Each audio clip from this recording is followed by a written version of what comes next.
dear students. Today we shall be discussing about the recent attack by American forces on the Bandar Abbas Port of Iran. So, US has recently struck Iran's Bandar Abbas Port, which is very critical for India's geopolitical ambitions in the Strait of Hormuz region as well as the Middle East.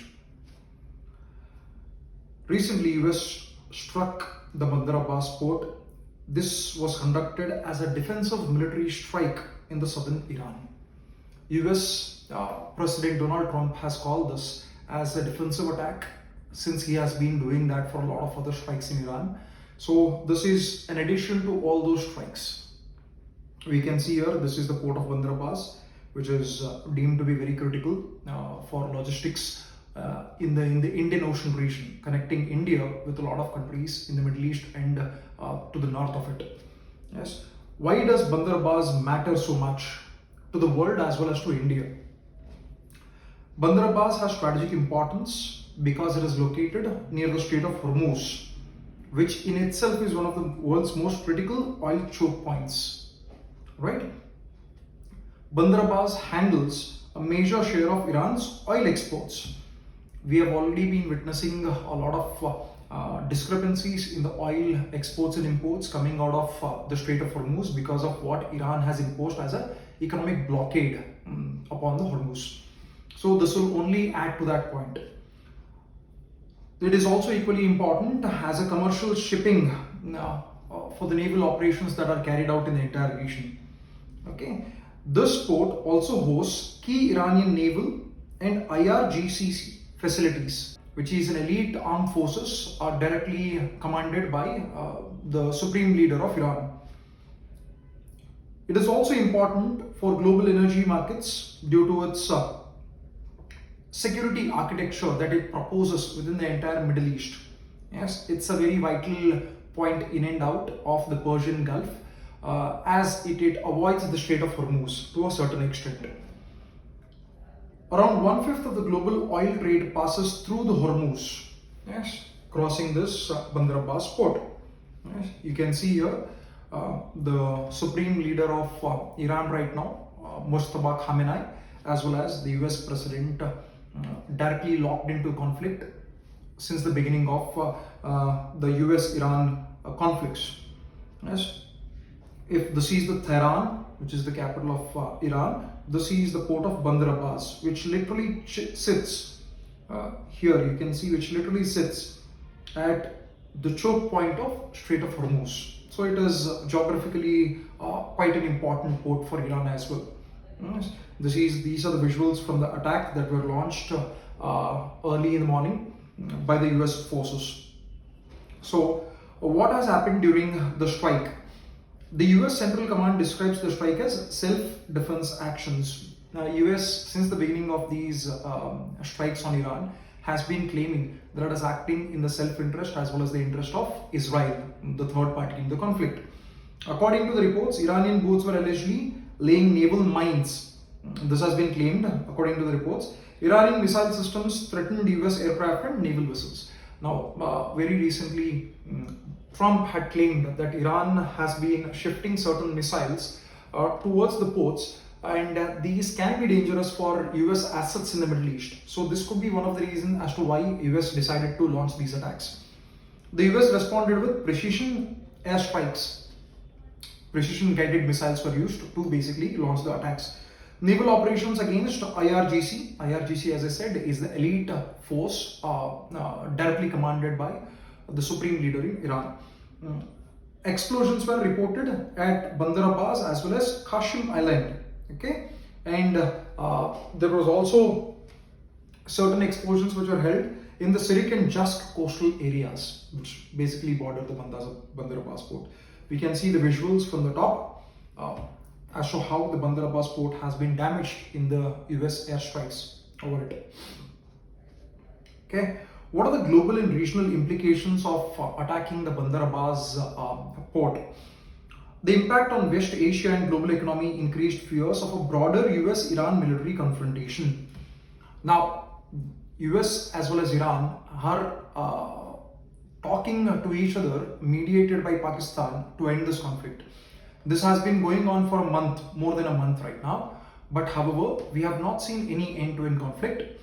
US has always provoked, in a way, Iranian operations as well as the responses by constantly attacking Iranian assets. So this is basically in addition to that itself. Threatened, basically this conflict will threaten the disruption of oil supply chains, where commercial shipping companies become reluctant to use Hormuz routes.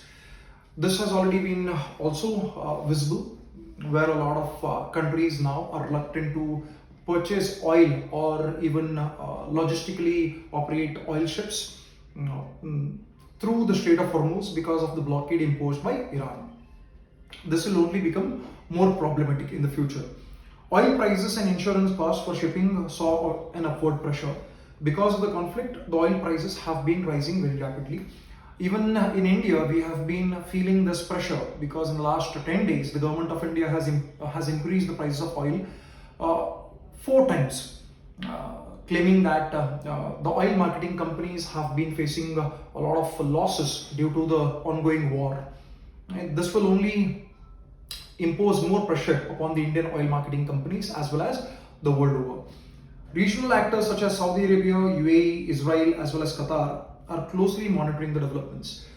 All other players, dominant players in the Gulf region, have been impacted very severely because of the war. So they have high stakes within the war, and they all want the conflicts to end as soon as possible. So all these countries, along with Israel, which is partnering USA in attacking Iran, have been watching and monitoring the episodes very closely. Diplomatic efforts continued simultaneously in Qatar to prevent escalation.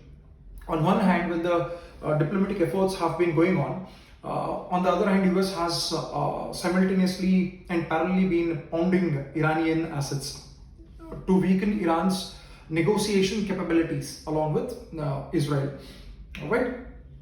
Interestingly, US as well as Iran, those operations on Bandar Abbas will have consequence on India. Even US knows that how Bandar Abbas is a very important port for geopolitical aspirations of India. These bombings have been carried out when a most important individual from America, Marco Rubio, currently in the government of America, is visiting India, and he was in talks with the Ministry of External Affairs, S. Jaishankar. So the most important individual belonging to the American government was in India, speaking to the government of India, and then America on the other hand carries these operations in the Bandar Abbas port, very well knowing how India has been invested in the development of this port. So this raises a lot of eyebrows as to why would US carry out strikes without concerns regarding to India, when the day before the same President Donald Trump has called India an invaluable partner, and he said India would get whatever it wants from America. So things don't go well together as to why America says something and does the exact opposite. All right. So as a conclusion of the conflict, we can see that the incident highlights the fragile security situation in the Persian Gulf. There are a lot of players, there are too much conflict between major players in the region. Everybody's geopolitical interests are being taken care of. Things seems to be on a slippery slope right now. The key concerns right now we have is the freedom of navigation in Hormuz, Iran's nuclear negotiations included, yes, US military presence in West Asia. The Bandar Abbas episode demonstrates how regional tensions can rapidly affect global economy and energy security here. So we today wanted to understand as to why this episode of bombing Bandar Abbas would be so critical for India, as India's investments have been long term, and India's geopolitical aspirations of connecting with the Middle East as well as North, building a North-South corridor, would be negatively impacted because of this. However, we also want to maintain cordial relations with USA, and we do not want to meddle into bilateral conflict that has been taking place there. So please comment below as to what do you think should India do in this particular situation. Should India speak to USA, or should India remain a mute spectator expecting things to go well in the near future? Okay, thank you so much for watching this video. I'll see you in the next one. Bye bye.